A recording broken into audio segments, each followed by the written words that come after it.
What's the worst mistake you ever made when texting someone?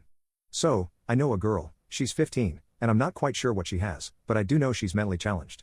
She's the sweetest little girl I know, heart of gold and extremely generous, and friendly. She's taken quite a liking to me, and her parents say she apparently doesn't stop talking about me at the dinner table, or whenever she gets the chance. I think she sees me the same way younger kids find high schoolers cool. She's recently taken an interest in building her own wardrobe. She didn't care much aside from preferring certain colors and prints, and her mother apparently bought most things for her, but she's begun to develop her own taste fashion-wise. That said, I have several pairs of baggy pants I usually default to for comfort, and she noticed. She expressed to her mother that she wanted her own pair, but she wanted it to look exactly like my pants specifically. Now, baggy pants often have different looking fits depending on its dimensions and whoever's wearing them, and after hours of her mother taking her to different shops, they weren't able to find one that looked just like mine did, and fitted on her exactly like mine did. Lisa decided to send me a message once they reached the last shop, and she told me what she was doing. I go, I'll help. Like the dumb F that I am. God, if I could just ask to turn back time, I would have tossed my phone and myself down a whale's colon in the hopes that would save me from the day's humiliation. But as we are all just men, I was powerless. She found one that looked quite similar to mine, and she tried it on. She then sent me a picture of herself smiling and wearing the pants, but she told me she was still upset as it doesn't look as good as when you wear it. Alright, that's lovely. She's trying to copy me, very sweet of her.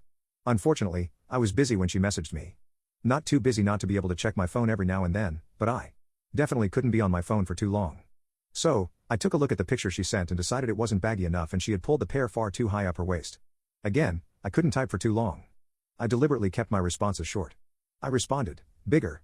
Pull it down a little too, waistband should be around your belly button, perfect, right? Wonderful advice from a guy she thinks is cool. But no, of course not.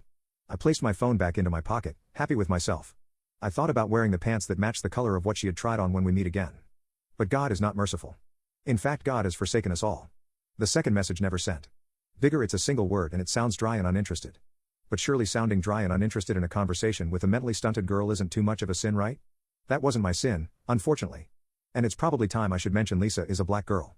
Now, ladies and gentlemen, please open your keyboards and spot the letter B with me. It's on the lower right side, correct? Lovely. How wonderful is it that the letter N is also on the lower right side? Why, the letters are right next to each other.